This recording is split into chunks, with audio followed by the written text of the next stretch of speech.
progressive development of man is vitally dependent on invention. Its ultimate purpose is the complete mastery of mind over the material world, the harnessing of the forces of nature to human needs. Nikola Tesla, 1919. This is the story of a modern Prometheus who changed the world with electricity. It was Nikola Tesla who captured the power of Niagara Falls with his alternating current system and made it possible to transmit electricity to all of America and the world. It was Tesla who patented the technology for wireless communications that is used in all radio and television broadcasting.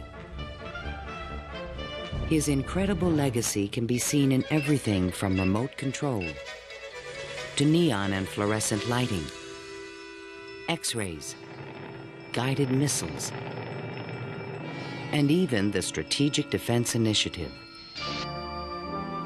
Yet somehow history has overlooked this remarkable man.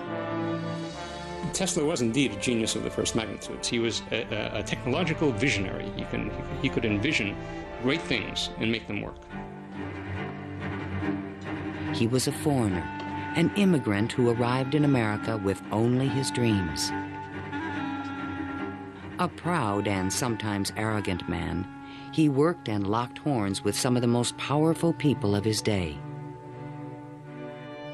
Thomas Edison, who resented his ideas.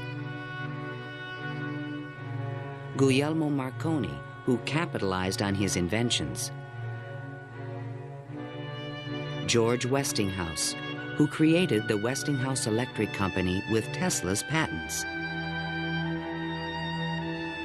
And the great financier, J. Pierpont Morgan, who supported and then abandoned him. At the height of his career, Tesla was one of the most famous men in the world. His inventions helped America grow into a powerful industrial nation. His ideas created billion-dollar corporations. But Tesla was not a practical man. Always driven toward the next great breakthrough, he failed to protect his commercial interests. In the end, others made fortunes with his inventions, and he wound up penniless and rejected. Money does not mean to me what it does to other men. All my money has been invested in inventions to make man's life a little easier. He was a visionary genius. There aren't many of them. And he was willing to give his life to his visions. We have to evolve means for obtaining energy from stores which are forever inexhaustible. What I intend to show you now, step by step, is how I finally reached my dream.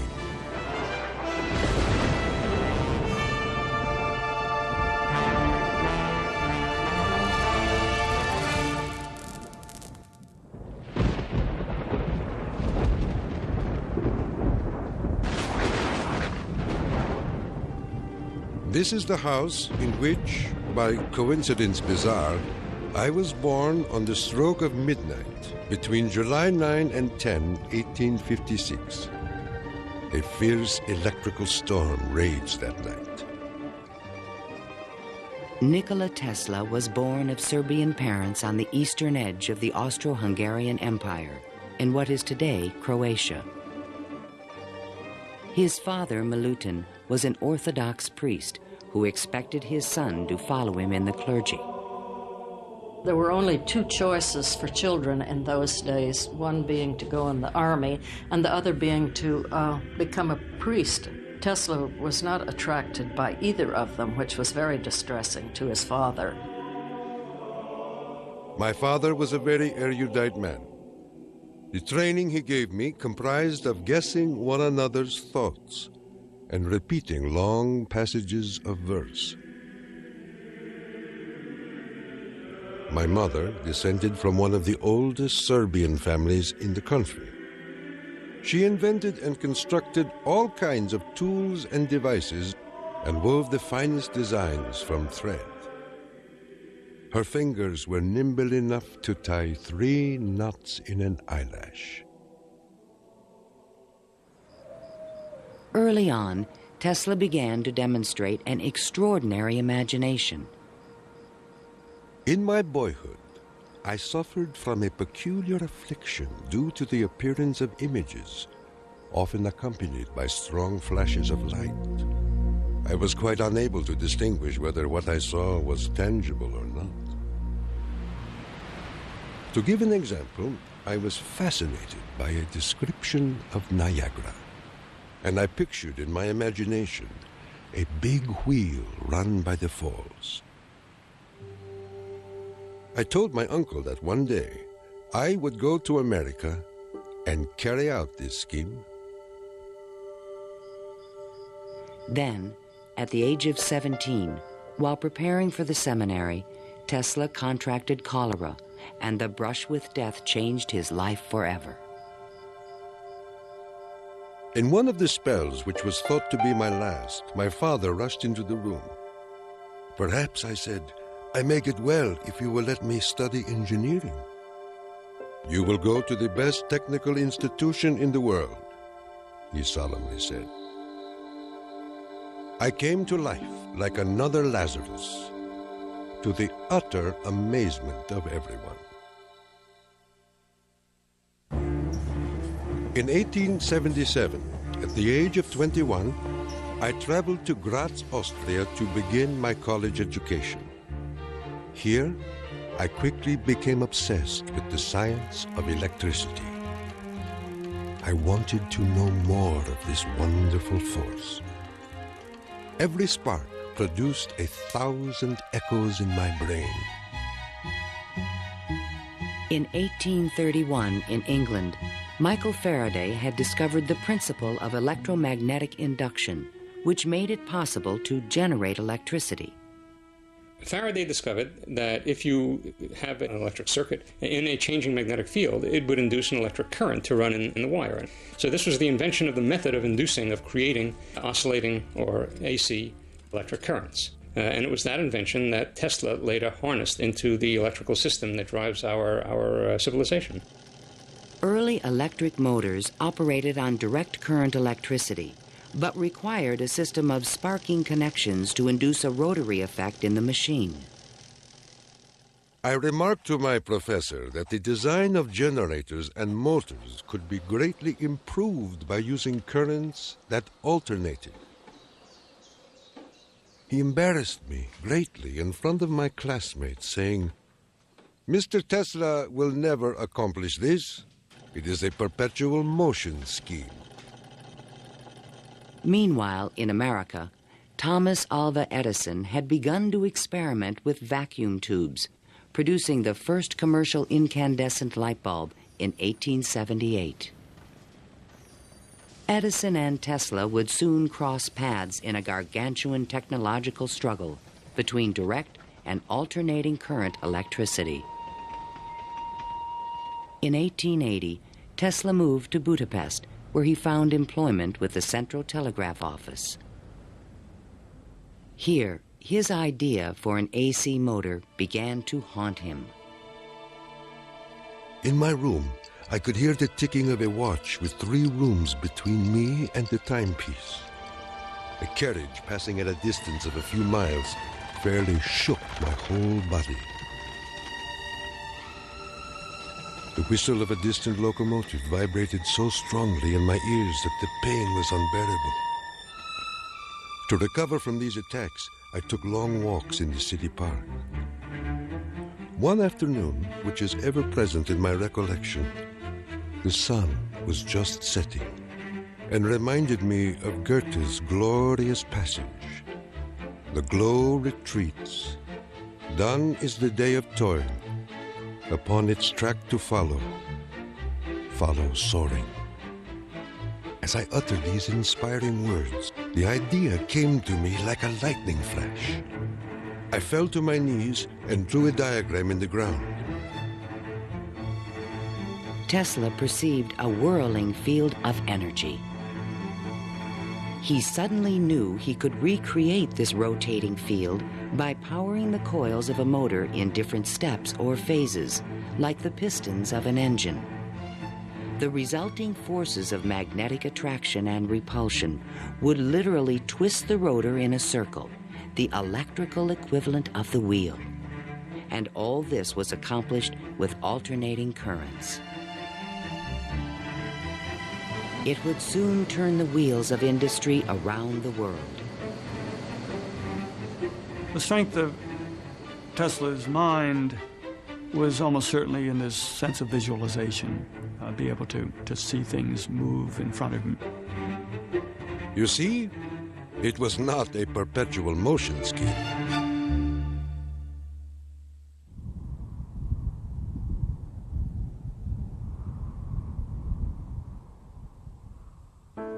It had been the height of my ambition and my most ardent wish to see America and come in contact with the great Thomas Edison.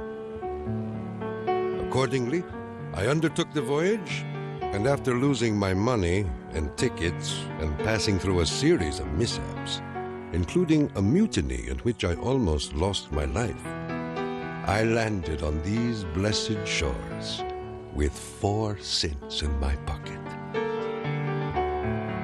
Tesla arrived in New York on June 6, 1884. A 28-year-old immigrant, he was filled with dreams of success in this strange new land. In his pocket, he carried a letter of recommendation from Charles Batchelor, one of Edison's associates in Europe. My dear Edison, I know 2 great men, and you are one of them. The other is this young man. Tesla came to America because he had tried to get his alternating current motor produced in Germany, and I believe in France as well, without any success. And he realized that there was probably only one person in the world who could help him with it, and that was Thomas Edison. New York had had electricity since the late 1870s. Edison installed his first DC power station on Pearl Street, near the financial district, in 1882. He did this with help from the great Wall Street financier, J. Pierpont Morgan. But the system was far from perfect. Electricity was a very new thing. Most people didn't understand what it was all about. They were very afraid of it. There were fires breaking out. The horses on the streets would get shocks through their shoes and run away. So it was a very exciting time for Edison. I was thrilled to the marrow meeting Edison. This great man had revolutionized the world with his incandescent lamp. And I was burning to show him my motor that ran on alternating currents. Edison had built his business on the direct current system, and any talk of alternating currents was an aggravation to him. The problem with direct current is that you can't change the voltage. What you generate, that's what you get. And if you generated the power at too high a voltage, you would blow out lamps at the other end. If you generated the proper power for the lamps and you want to go any great distance, then you need copper wire that's as thick as your arm. And the Edison people said, well, that's all right. We'll just have a power station every mile or so.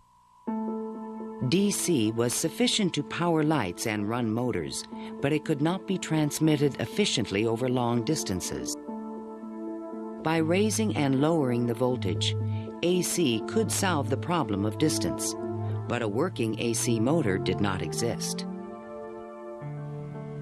In spite of their differences, Edison hired Tesla to improve the performance of his DC generators. Tesla said he was promised $50,000 if he was successful. The offer seemed too good to be true. I entered the Edison Machine Works, where I undertook the design of DC dynamos and motors. My regular hours were from 10:30 a.m. till 5 a.m. the next day. When I completed the task, I went to Edison for payment, and he laughed. Edison was very amused by this. Said, "You just don't understand our American sense of humor, Mr. Tesla." So Tesla had had enough by that time, and he picked up his hat and walked out.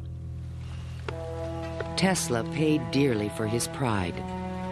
I lived through a year of bitter tears and hard labor, digging ditches for Edison's underground cables. But he was still determined to develop his AC motor. With help from a group of investors, he opened a laboratory on Liberty Street, only a few blocks from Edison's offices.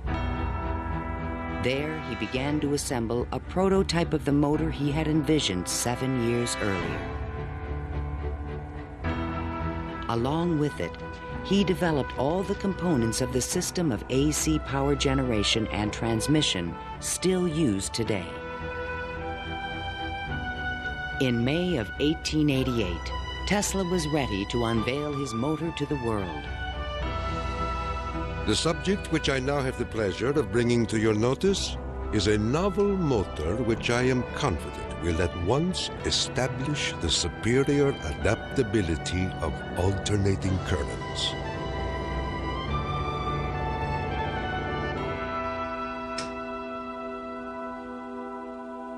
Over the next 5 years, 22 U.S. patents were awarded to Nikola Tesla for AC motors, generators, transformers, and transmission lines, the most valuable patents since the invention of the telephone. One of the few men who understood the great potential of Tesla's inventions was the Pittsburgh industrialist George Westinghouse. He visited Tesla's laboratory, and on the spot, he offered to purchase all the patents dealing with the alternating current system for $1 million. Westinghouse also proposed a royalty of $2.50 for each horsepower generated by a Tesla invention. The young Serb was on his way to fortune and fame, while other inventors looked on with fascination and with envy. In all my troubles, I did not neglect to become a real American citizen, making me a proud and happy man.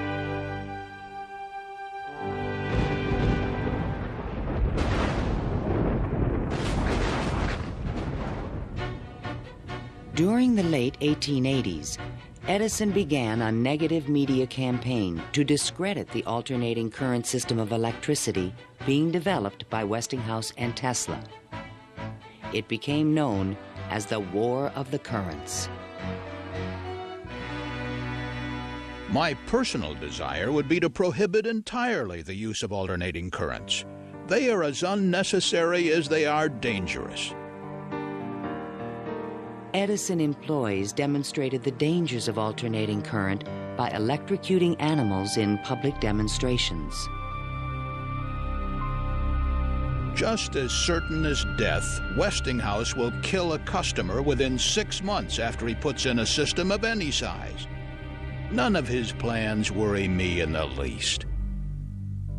An Edison associate suggested using alternating current as a means of executing criminals. A test took place at New York's Auburn State Prison in 1890. Several gruesome attempts were required to kill the victim. Disgusted witnesses claimed his spinal cord burst into flame. The infliction of the death penalty is not only barbarous and inhuman, but unnecessary as a factor in the scheme of modern civilization. The War of the Currents came to a dramatic head in 1893. The Columbian Exposition in Chicago was to be the first World's Fair lighted by electricity. The Edison Company, the Thomson-Houston Company, they all got together and formed General Electric Company, 1892. And one of the first things they did, of course, was put in a bid for the job at the fair. Their bid was roughly $1 million. The Westinghouse bid was about $500,000, and naturally, Westinghouse got the job. In retaliation, GE refused to sell Westinghouse any of their Edison light bulbs. And they got some judge to say that Westinghouse couldn't use any one-piece lamps of any description at the fair. Westinghouse frantically devised a two-piece stopper lamp by fair time and saved the day.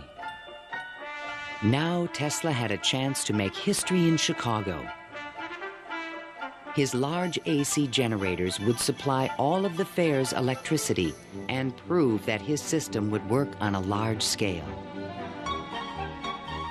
On May 1st, 1893, 100,000 eager spectators filed into the fairgrounds, awed by the gleaming neoclassical architecture.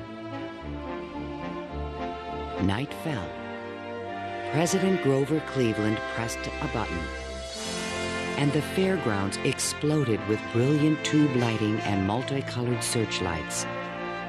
The most incredible display of lighting the world had ever seen.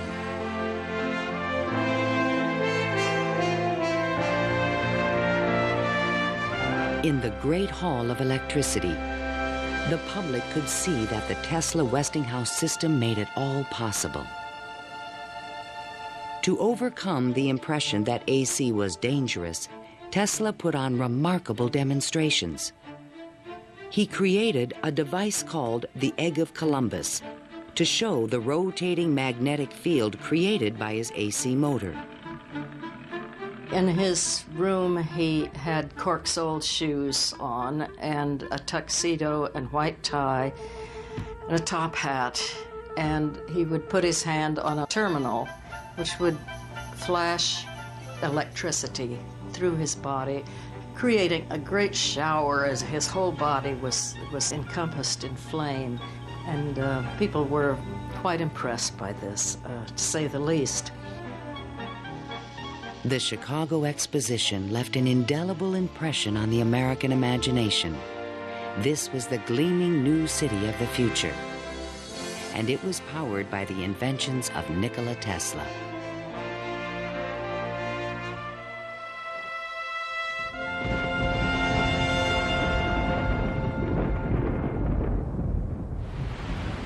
Since childhood, Tesla had dreamed of harnessing the power of the great natural wonder called Niagara Falls. The famous British physicist Lord Kelvin was now head of an international commission to find a way to use the fall's power.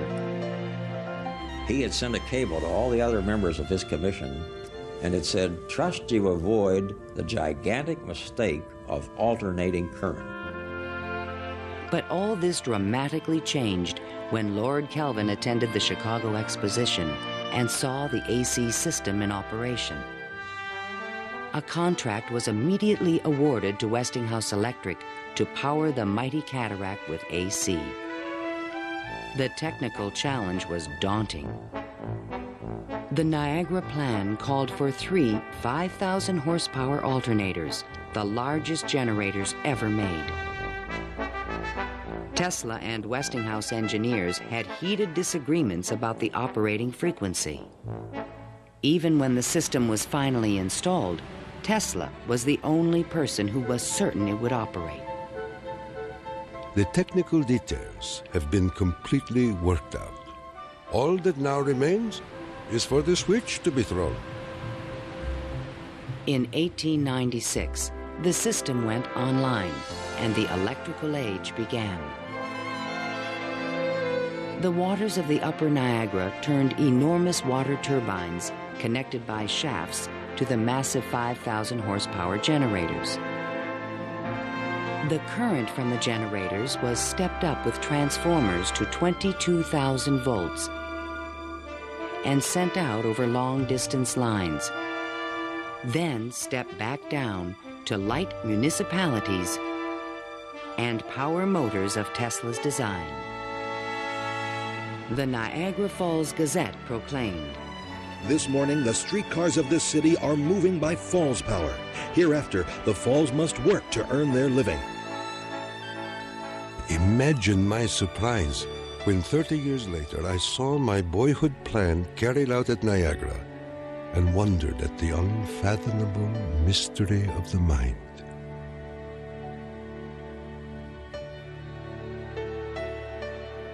Within a few years, the number of generators at Niagara was increased to 10. By the turn of the century, the power lines stretched 360 miles to New York City. The War of the Currents was over, and Tesla was the winner. By the time Tesla effectively arrives on the scene with his motor, Edison is out of the business. He's basically written out of his own company. This was something Edison would not soon forget. In spite of the success of AC, Westinghouse had overextended his company's resources, leading to severe financial difficulties. In order to save the company, Tesla said that he tore up his royalty contract for $2.50 per horsepower generated. Today, this agreement would be worth trillions. Had the inventor been tricked again? This is something that we've never found any record of in the Westinghouse annals. We do have something which is a memorandum of agreement about that, but it was never signed. But Tesla was ready to move on. I had already perceived enough to get the idea that energy could be transmitted and received without connecting wires in between. He was convinced his next invention would make him a millionaire once more.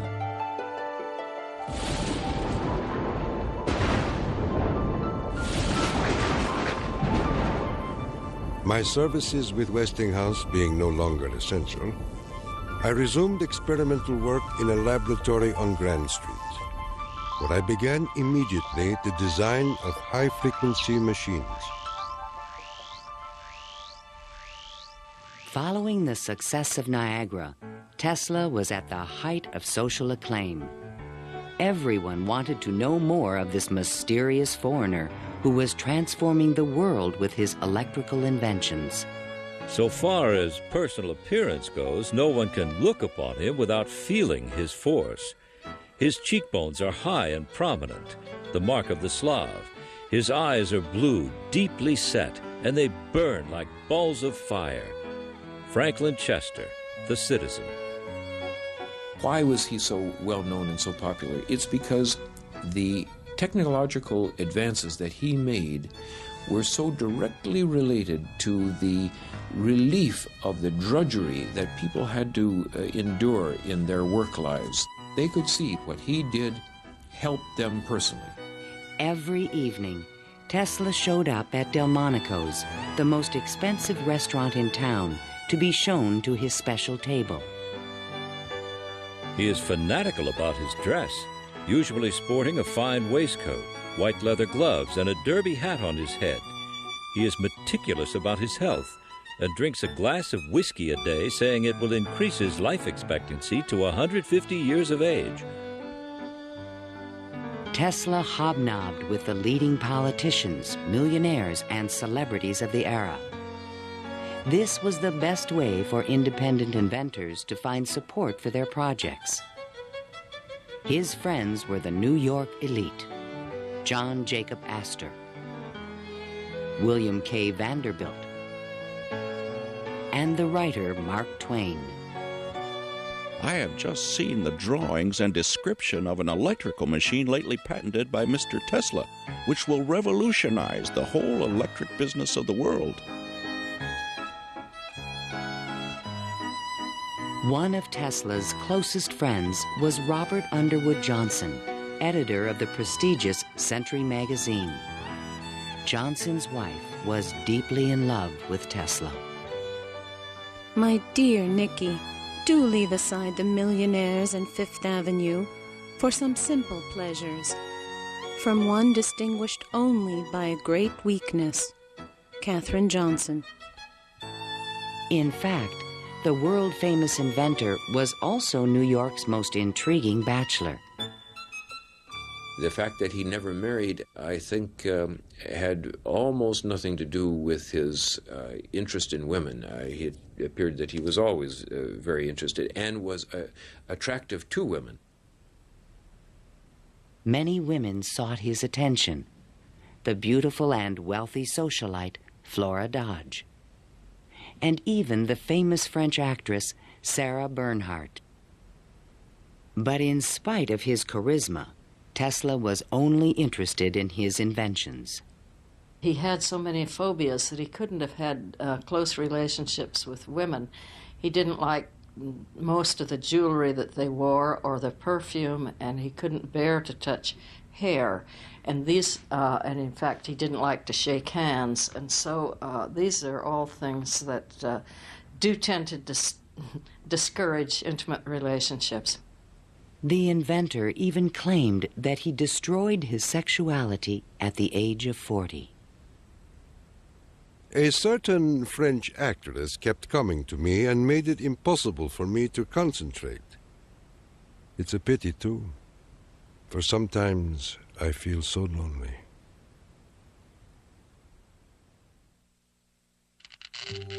Throughout the 1890s, alongside his work on AC power technology, Tesla was also experimenting with high-frequency electricity. In 1873, James Clerk Maxwell in England had proven mathematically that light was electromagnetic radiation. Light was electricity, vibrating at an extremely high frequency. To explore this unknown world, Tesla invented a unique device, still known today as a Tesla coil. The Tesla coil is an instrument that can step up voltages to high voltages at high frequencies. That essentially transmits a radio signal. Tesla invited friends and potential investors to late-night demonstrations in his laboratory. In experiments, he would permit his guests to pass thousands of volts of electricity through their bodies to light a lamp or melt a wire in their hands. Mark Twain was always a willing subject. Thunder is good. Thunder is impressive. But it is lightning that does the work. Even today, it would be a little bit scary to go into Tesla's laboratory. And in those days, when people didn't know anything about electricity, it must have been terrifying. With high frequencies, Tesla developed some of the first neon and fluorescent illumination. He also took the first X-ray photographs. But these discoveries quickly paled one day in 1890 when a vacuum tube illuminated in his hand without any wire connection. To me, it was the first evidence that I was transmitting energy through the air. This was the beginning of Tesla's lifelong obsession, the wireless transmission of energy.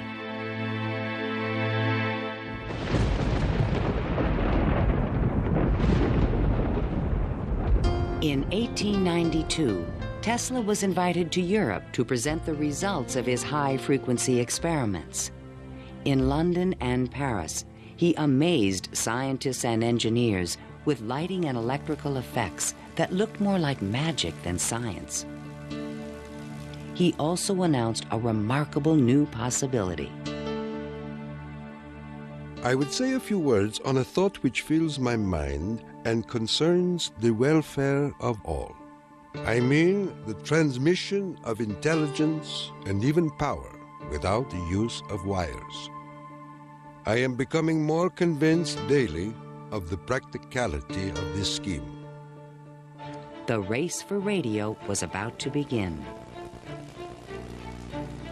In 1888, the German physicist Heinrich Hertz had demonstrated that currents of high frequency emit electromagnetic waves, or radio waves, into space.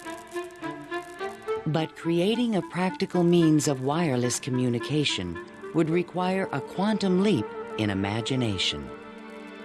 Hertz created the first radio transmitter and the first receiver. He had showed that you could create an electrical signal in one place and detect it in another place with nothing in between.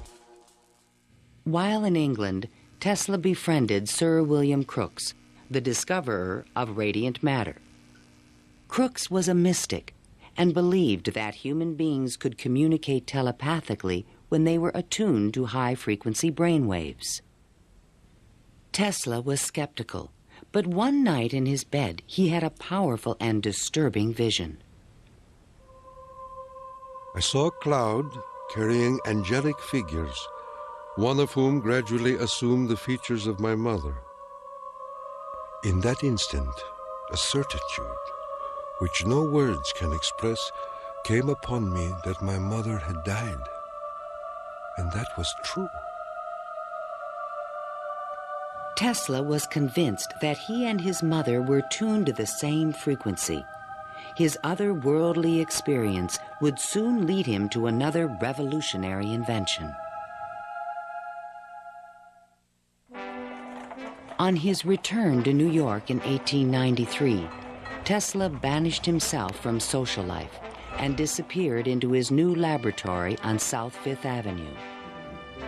Following his uncanny intuition, he soon discovered that Tesla coils would transmit and receive powerful radio signals when they were tuned to resonate at the same frequency. Tuning is the key to all radio and television transmission. In my laboratory, I could take in my hands a coil tuned to my body and collect 3/4 horsepower anywhere in the room without any tangible connection. Sometimes I would produce flame shooting out from my head and run a motor in my hands, or light 6 or 8 lamps.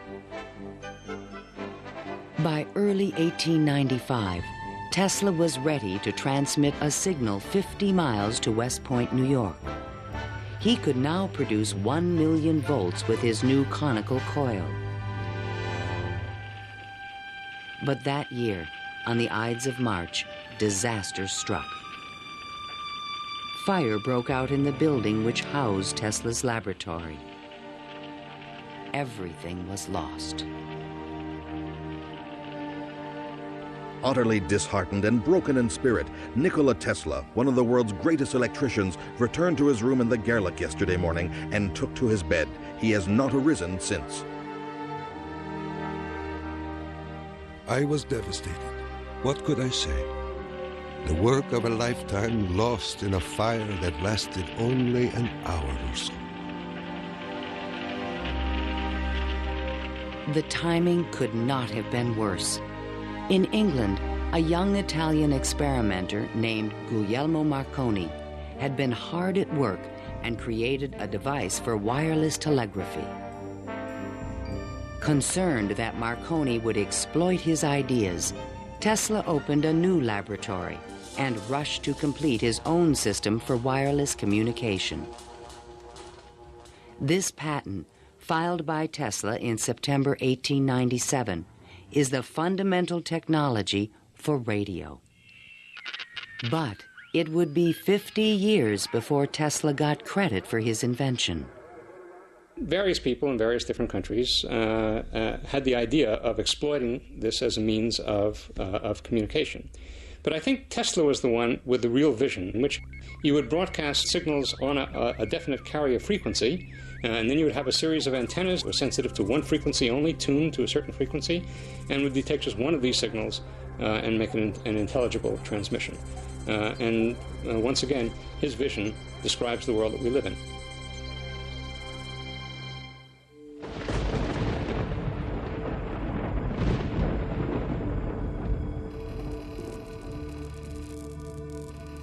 I was so blue and discouraged in those days that I do not believe I could have borne up but for the regular treatments of electricity which I applied to myself. It puts into a tired body what it needs most, life force.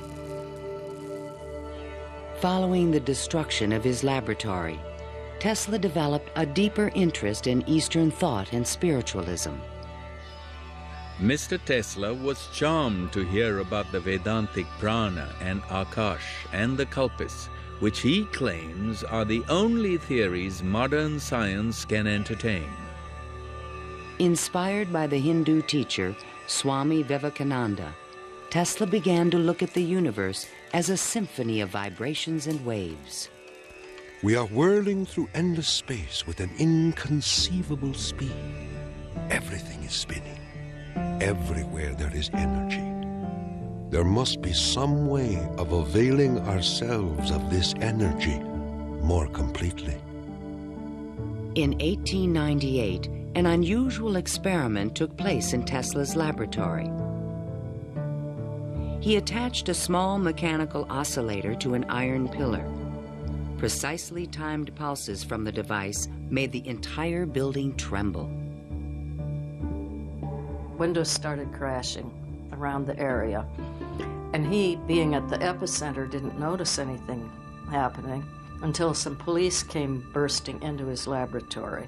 It was just at the moment where he'd picked up a sledgehammer and broken the oscillator. He just said to the policemen that how too bad that they had just missed an interesting experiment.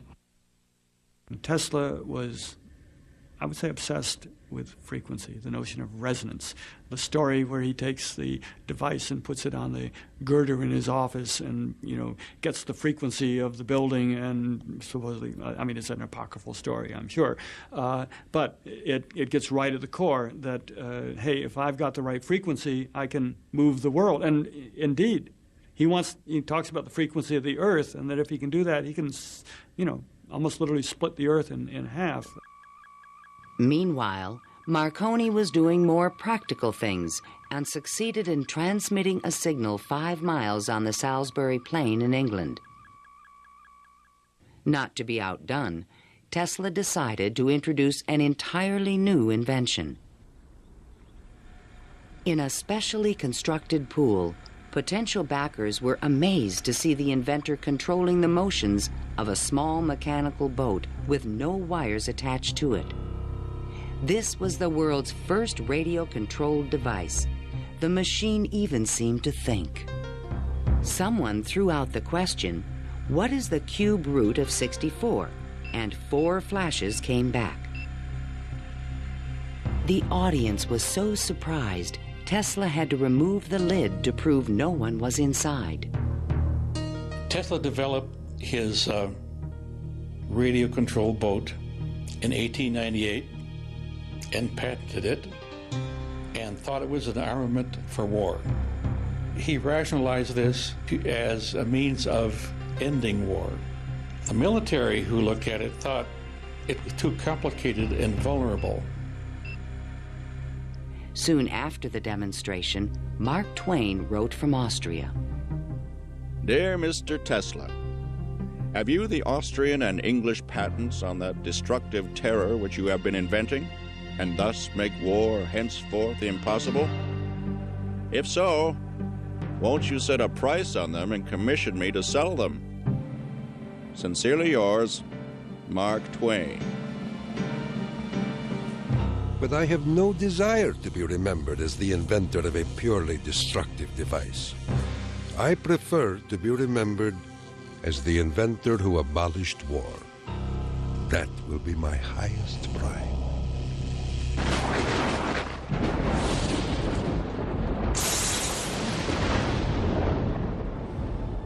In the summer of 1899, Tesla moved to Colorado Springs, Colorado, to conduct a series of secret experiments.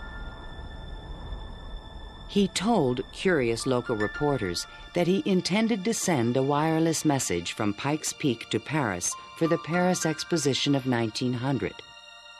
But his plans were even more ambitious.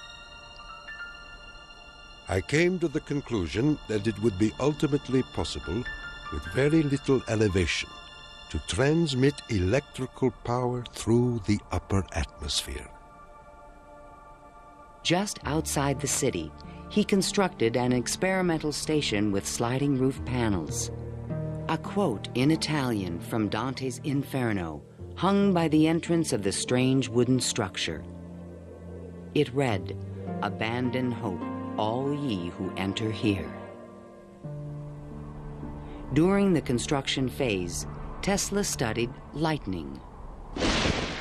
Now, I can understand Tesla's fascination with it, because what happens in lightning is that electricity is being transmitted from one place to another. Electric power, not just electric signals, but real electric power is being transmitted from one place to another. And the way it happens is that the air itself breaks down, it ionizes, it becomes what we call a plasma, and therefore, for a moment, it's a conductor, and it's actually conducting electricity just the way an electric wire conducts electricity. Inside the station, he began to assemble the largest Tesla coil ever built, which he called the magnifying transmitter. An antenna rose 145 feet above the building, crowned with a copper foil sphere. The entire station was, in effect, a machine to create lightning. Late one evening, Tesla put his transmitter to the test. He signaled to an assistant to close the switch.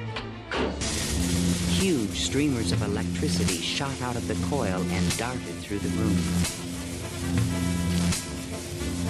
The sound of the exploding discharges was deafening. Outside, above the building, bursts of artificial lightning, more than 100 feet long, began to shoot out of the ball atop the antenna. Its thunder could be heard 20 miles away in the small mining town of Cripple Creek.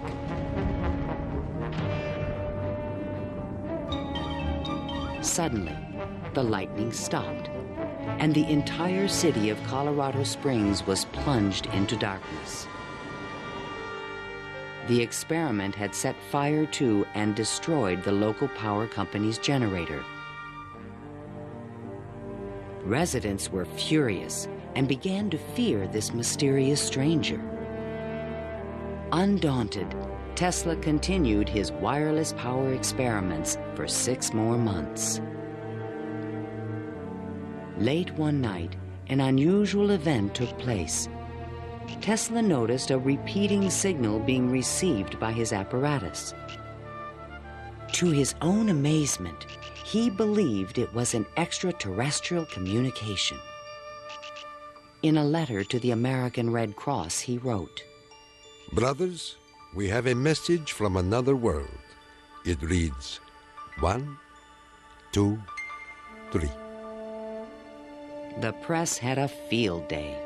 If the mystical 1, 2, 3 was impulsed from Mars, as Tesla says, they certainly showed most excellent taste in choosing Colorado Springs. It is a rule in inventional science.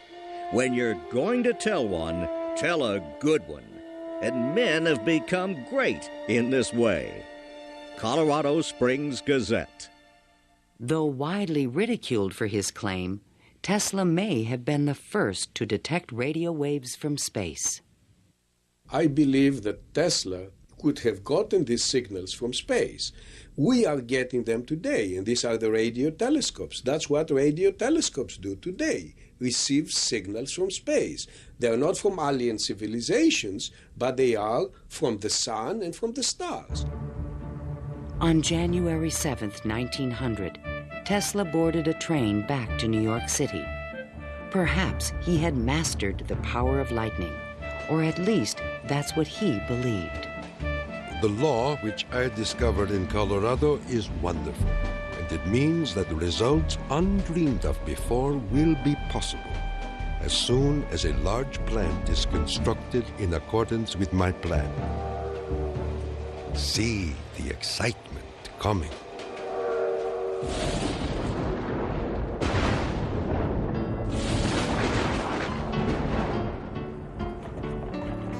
When Tesla arrived home, it was a brand new century. Electricity was fueling the tremendous growth of the city. And now, there was talk in the air about the new art of wireless communication.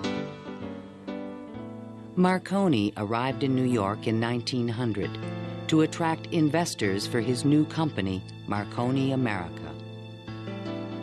He filed a U.S. patent for a system of wireless telegraphy, but it was rejected because it was similar to Tesla's invention.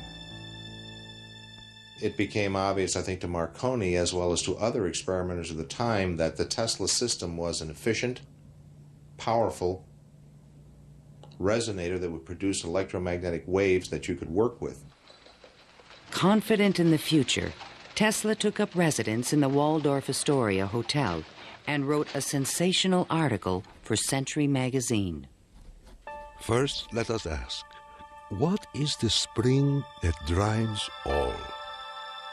All this energy emanates from one single center, one single source, the sun. In this detailed futuristic vision, he described a means of tapping the sun's energy with an antenna. He suggested that it would be possible to control the weather with electrical energy. He predicted that wars would soon be eliminated by machines. And to unite all nations, he proposed a global system of wireless communications. When wireless is fully applied, the Earth will be converted into a huge brain, capable of response in every one of its parts. It tells us about a vision he had for both power and communications, that he wasn't going to think small. He was going to think globally on this. And that's all very nice if it works. The idea of a global communications network was very appealing to one of the world's most powerful men, J. Pierpont Morgan. He agreed to invest $150,000 into Tesla's worldwide radio broadcast center. But the inventor's real plan was to transmit without wires industrial levels of electrical power. Tesla chose to keep this a secret from his investor. In the summer of 1900, Tesla moved to Shoreham, Long Island, and began construction of a huge tower and plant called Wardenclyffe.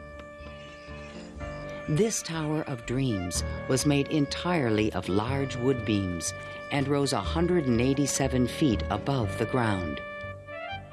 The plant next to the tower was designed by the architect Stanford White and was constructed under strict secrecy.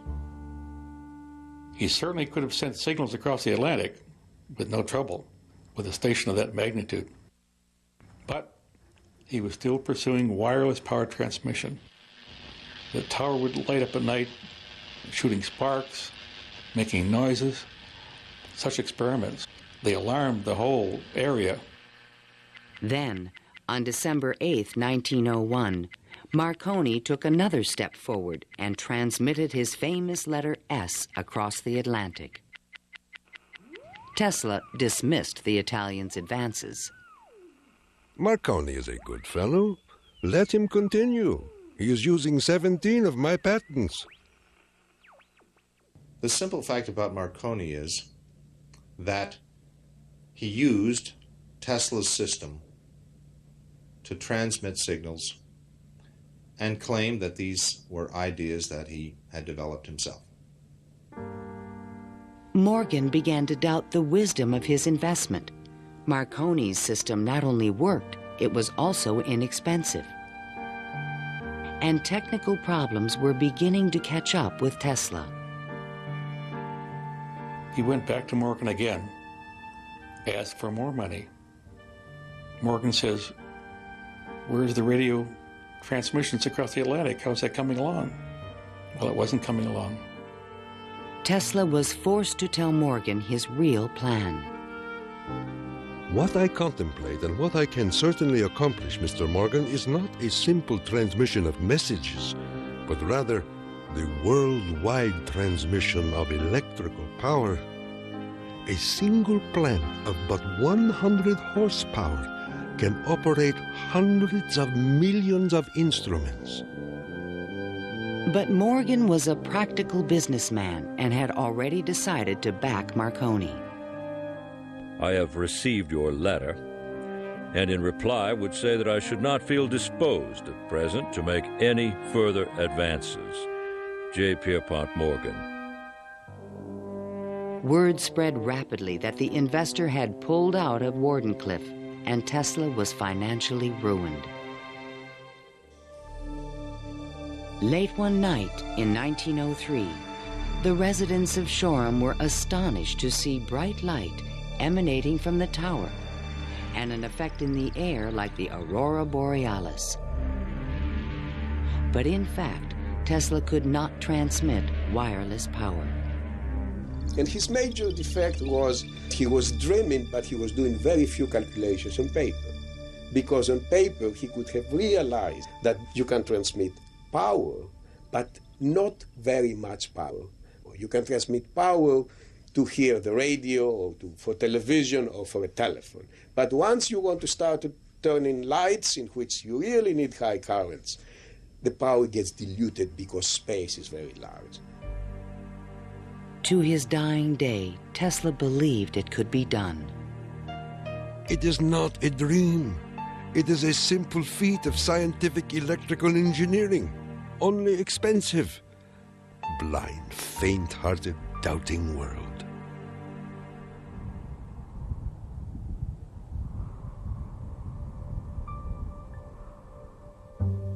Wardenclyffe marked a turning point in Tesla's career. Like a modern Prometheus, he had reached too high and failed.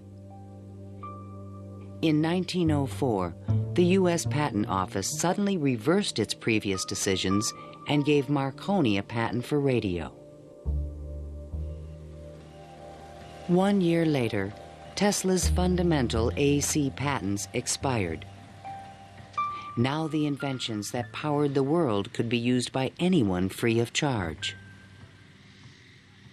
The public didn't realize that he had made this invention that had made billionaires out of corporations, and that he himself was broke. With no money to carry on his work, Tesla began to sink into an isolated world. He was totally disinterested in business. I think it not necessarily bored him, but he didn't make the relationship between the importance of business and the importance of his invention and discovery.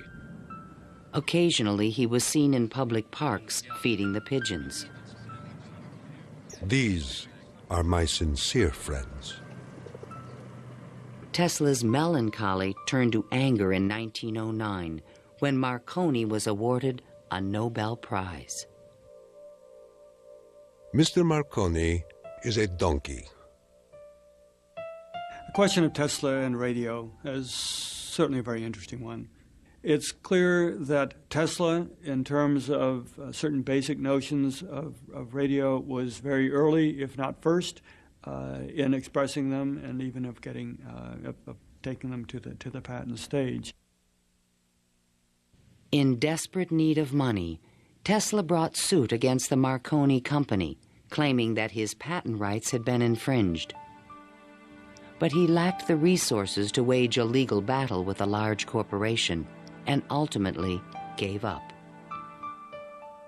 Marconi had received the Nobel Prize for work that Tesla correctly believed to be his own. I suppose everything is fair in wireless as in warfare. In 1915, the Nobel Prize entered Tesla's life once again. The Swedish government has decided to distribute the Nobel Prizes next week as follows. Physics, Thomas A. Edison and Nikola Tesla. Even Tesla was surprised by the front-page announcement in the New York Times. I have concluded the honor conferred upon me concerns the transmission of electrical energy without wires. But 1 week later, the award was given to William H. Bragg of Oxford, England, for his work with X-rays and crystal structure. The embarrassing situation was never really explained. A rumor spread that Tesla had refused to share the prize with Edison. The difference that the Nobel Prize could have made in Tesla's life soon became evident. Testimony given by Nikola Tesla, the electrical inventor, in a judgment for $935 back taxes was filed yesterday. Mr. Tesla said under oath that he was penniless and had been living on credit. In an attempt to give him long overdue recognition, the American Institute of Electrical Engineers decided to award Tesla their prestigious Edison Medal. But on the night of the presentation, the guest of honor was missing. And Edison was conveniently away on business. They found Tesla across the street by the New York Public Library, feeding the pigeons. Later that night, he was persuaded to accept his medal and announced that he had finally completed his invention to transmit wireless power. The energy goes to a distant place, and you will see something like the aurora borealis. To conclude, we are coming to great results. The audience thought Tesla was losing touch with reality.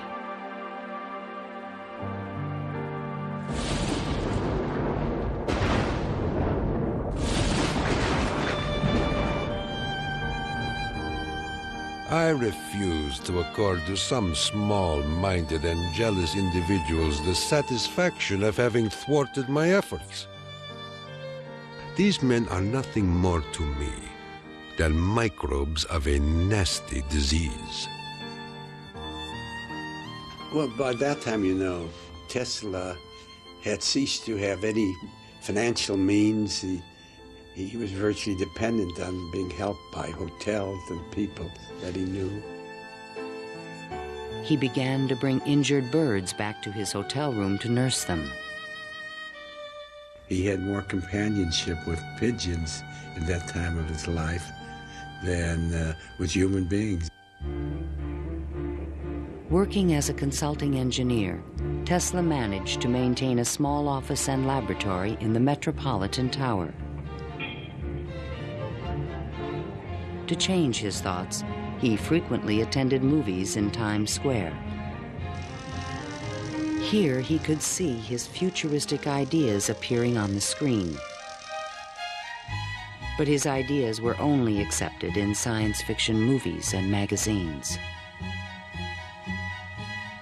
In 1924, there was a news report that while at Colorado Springs, Tesla had invented a death ray machine that shot bolts of lightning. The inventor was strangely quiet on the topic.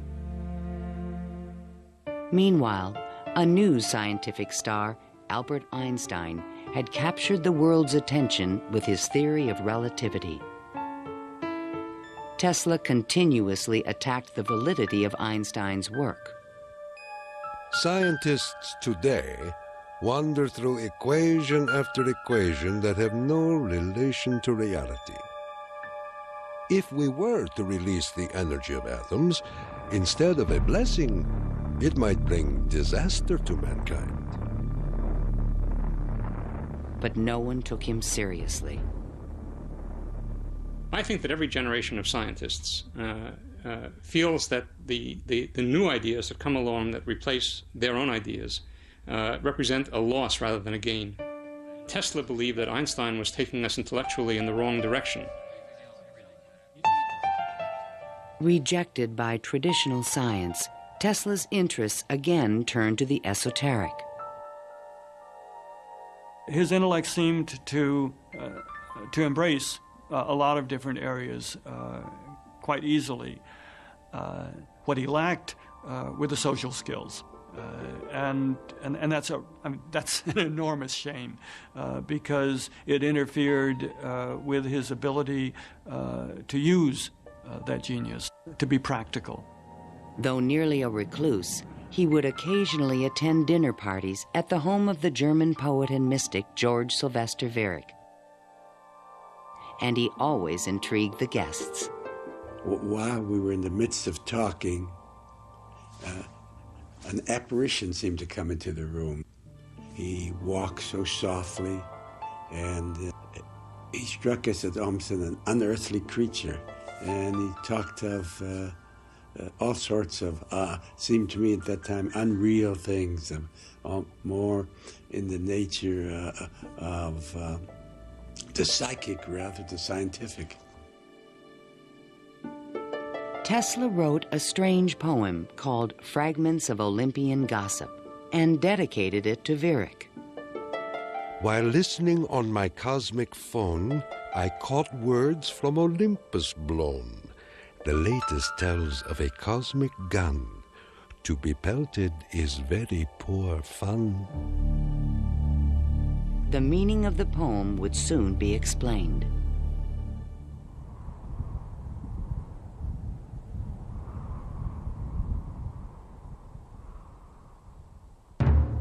I inherited from my father an ineradicable hatred of war. But war can be stopped, not by making the strong weak, but by making every nation, weak or strong, able to defend itself.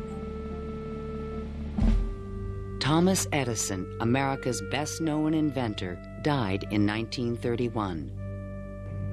That same year, Tesla came back to life. His friends threw him a 75th birthday celebration. Time magazine put his picture on the cover. Letters of admiration poured in from scientists around the world, including a generous Albert Einstein. I congratulate you for your great success on your lifetime task. Basking in the attention, Tesla announced at a press conference that he had discovered a completely new source of power. The idea, when it first burst upon me, was a tremendous shock. And let me say that it has nothing to do with releasing so-called atomic energy.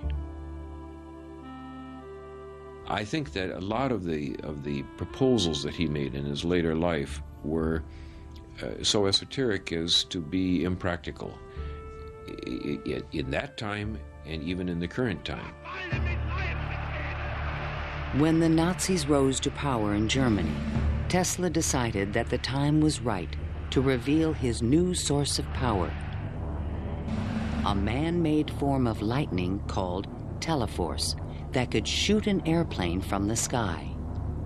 Nikola Tesla, electrical wizard and radio pioneer, announced that he was working on a machine to create a powerful electrical death beam which could wipe out armies in a flash and destroy huge fleets of ships or planes. The concept of using lightning bolts as a weapon certainly is millennia old. It goes back at least to the ancient Greeks. Think of Zeus throwing lightning bolts. The main contribution that Tesla had was to come up with a true scientific, rational, at least concept of coming up with controlling these lightning bolts and projecting them over long distances. Tesla had experimented with this idea while at Colorado Springs. Now he intended to build it on a large scale. His plan was to charge small particles of tungsten or mercury, then accelerate them with lightning force through a special gun with one end open to the atmosphere. Tesla's death beam stirred the public's imagination when it was featured in a Superman cartoon, the Electro-Euthanasia Ray. But the idea was more than science fiction. Tesla tried to sell this concept to various governments, England, the Soviet Union, and the United States, all Allied powers, and against Germany. He offered his system to England for $30 million, and they entered negotiations. When Tesla demanded payment before sending the final plans, the deal fell through. The British attempted to build their own death beam. but the project was soon abandoned. As the Nazis surrounded Yugoslavia, Tesla attempted to sell a beam weapon system to his former country. There should be needed 9 stations, 4 for Serbia, 3 for Croatia, and 2 for Slovenia, and it will protect our dearest homeland. At this point, even Tesla's countrymen thought he was just a crazy old man. One day in 1937, Tesla started out from his hotel room to feed his pigeons. Suddenly, a few blocks from the hotel, he was hit by a taxi and thrown to the ground. 3 of his ribs were broken. He was 81 years old. Remembering what he did for their company, Westinghouse executives agreed to pay his room and board for the rest of his life. The inventor also received a small stipend from the Yugoslav government. During the Christmas season of 1942, Tesla's death was imminent. Again, he attempted to interest the United States in his beam weapon concept. At the recommendation of 2 government engineers, a meeting of high-level officials was scheduled at the White House for January 8, 1943, to consider his plans.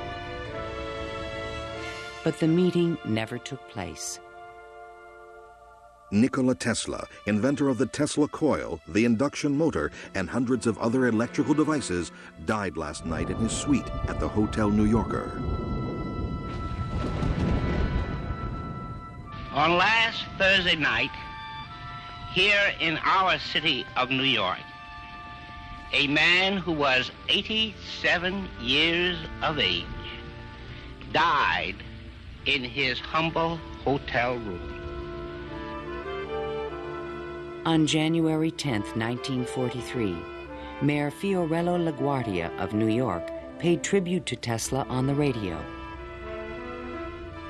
He died in poverty, but he was one of the most useful and successful men who ever lived. Were we to eliminate from our industrial world the result of Tesla's work, the wheels of industry would cease to turn, and our electric trains and cars would stop. Our towns would be dark, our mills and factories dead and idle. But Tesla is not dead. The important part of Tesla lives in his achievement, which is great, an integral part of our civilization, of our daily lives, of our current war effort. Ironically, only 5 months after Tesla's death, the United States Supreme Court declared elements of the Marconi patent invalid.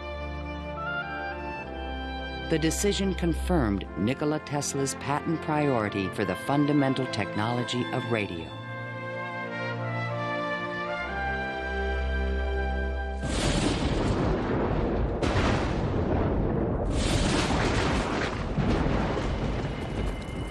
Unknown subjects, equipment, experiments, and research of Nikola Tesla, deceased, espionage. Following Tesla's death, fears rapidly increased that he might have invented a powerful new weapon. FBI Special Agent in Charge, P.E. Foxworth, was called in to investigate. He had been informed that Tesla's papers were not secure. Tesla is reported to have completed and perfected his experiments in the radio transmission of electrical power, commonly referred to as the death ray.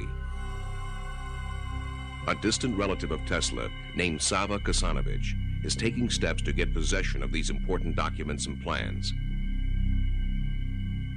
Tesla's nephew, Kosanovich, was an up-and-coming Yugoslav diplomat with suspected connections with the communists. He insisted that his uncle's effects be returned to Yugoslavia. Kosanovich had asked the locksmith to come and open the safe, thinking there might be a testament, a will, in the safe.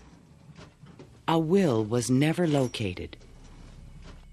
And there was a lot of talk then about secret weapons and negotiations with the USSR. There was all kind of talk, you know. Shortly before his death, Tesla showed a delivery boy a box in his room that he said contained a powerful weapon. A number of people called me and asked me, did I see in the hotel room a certain kind of a box, you know? They were looking for some secret contraption that Tesla had invented. I never saw anything like that. The U.S. Office of Alien Property immediately seized all of Tesla's possessions until their ownership could be established. There's every evidence that they did look through all his papers, because the papers were not in order and certain things were missing. All his technical papers on beam weapons were secretly microfilmed by U.S. military agents. On August 6, 1945, the first atomic bomb was exploded on Hiroshima, Japan. Soon after, the bomb would be in the Soviets' hands. During this period, copies of Tesla's papers on the beam weapon were shipped to Wright Field in Dayton, Ohio. There, a top-secret research program began called Project Nick to find a defense against nuclear missile attack. Copies of some of his papers were sent to Wright-Patterson in 1945, not to my facility, not even the predecessor of my facility, but to another part of the base for analysis. And then they vanished. Nobody seems to know what happened to them. In 1952, Sava Kasanovich obtained permission from U.S. authorities to return Tesla's estate, still stored in New York, to the inventor's homeland. I personally believe that the U.S. government may have overlooked some things of value in the Tesla papers before they were released to the Yugoslav government. A Tesla museum was opened in Belgrade by Yugoslavia's president, Marshal Tito. But during the Cold War, the museum was off limits to Western scientists and scholars. Then, in 1960, Soviet Premier Khrushchev announced that the USSR had developed a powerful new weapon. There was concern in the U.S. that the Russians may have access to Tesla's missing papers on beam weapons in Belgrade and elsewhere. It's possible that these papers on the particle beam weapon were obtained by the Soviet Union, but it wasn't the only copy. In other words, I think that the United States has always had Tesla's papers on particle beam weaponry. An American beam weapon program began at Lawrence Livermore Laboratories, but engineers could not produce an effective directed energy weapon. I've always been a sort of a fan of Nikola Tesla, an admirer, and definitely he had the concept of a charged particle beam weapon back in the 1930s. I haven't a clue, to be quite honest, how he meant to actually do it. In 1978, evidence suggested that the Soviets were attempting to build a huge beam weapon near Semipalatinsk in the Ukraine. Soon after, President Ronald Reagan announced the Strategic Defense Initiative in March 1983. I call upon the scientific community in our country, those who gave us nuclear weapons, to turn their great talents now to the cause of mankind and world peace, to give us the means of rendering these nuclear weapons impotent and obsolete. Tesla's concept for a beam weapon defense shield was finally taken seriously by the United States to combat the destructive threat of atomic weapons. In spite of circumstantial evidence, there is no direct proof that Tesla's ideas or plans were used in the Strategic Defense Initiative. And even today, After decades of investment and research, scientists still disagree on whether beam weapons are realistic. Basically, let me just make a short statement. That's all I'm really at liberty to say, is that a considerable amount of effort has taken place in the United States and in a number of other countries trying to get these things up to a real weaponizable status. Let me stop at that point. No U.S. government archive has any record of Tesla's technical papers, which were copied immediately after his death. And what has become of Tesla's great dream to transmit electrical power without wires? This is the Navy and Air Force High Frequency Active Auroral Research Program, or HAARP, in Gakona, Alaska. The large antenna array is designed to beam high-energy microwaves into the ionosphere. Tesla was a genius because way before anybody knew or even understood the physics of the Earth and what we call today the ionosphere, which is a layer of ionized particles about 80 kilometers above the Earth, he conceived it and he tried to use it to produce a variety of new concepts. The HAARP project evolved from a patent filed in 1987 in which Tesla's work is referenced. It proposed using the ionosphere like an enormous electrical circuit to transmit power around the planet. It even described a means of changing the weather by superheating portions of the upper atmosphere with microwave energy. Tesla proposed that it might be possible to modify the weather by using radio waves. I believe that this is impossible. Ionospheric modification is still in its early experimental stages, but microwave technology has already made it possible to transmit wireless power with the use of satellites. We go to Alaska, and in Alaska there is natural gas. In order to send it somewhere, you have to create a pipeline. That's very expensive. So we said, all right, let's go into Alaska, create microwaves from the natural gas, send them to a satellite at a particular geosynchronous orbit, put a reflector there, and send it to Japan. And in Japan now, you get the antenna, which transforms these microwaves into 60 hertz, and you get electricity. So you make essentially Tesla's dream. The scientific man does not aim at an immediate result. He does not expect that his advanced ideas will be readily taken up. His work is like that of the planter for the future. His duty is to lay the foundation for those who are to come and point the way. He was special. I mean, he was unique. He was unusual in all sorts of ways.